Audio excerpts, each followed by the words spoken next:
Alright, new dynamics with a little tip tonight. A lot of people, this is the SC5 connector that come on your SMC batteries.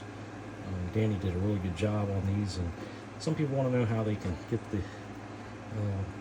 sheath off without tearing it up. So I'm just going to do a quick little short here for y'all tonight. I simply have a pair of channel locks and the other pliers do. I get right on there, I squeeze, off it comes. We got a couple of them here. We'll do a few of them together. So look it right there. No tabs are damaged. It can be reused. No clips. I'll do another one for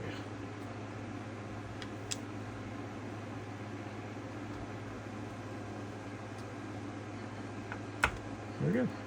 Thanks for watching. Please like and subscribe.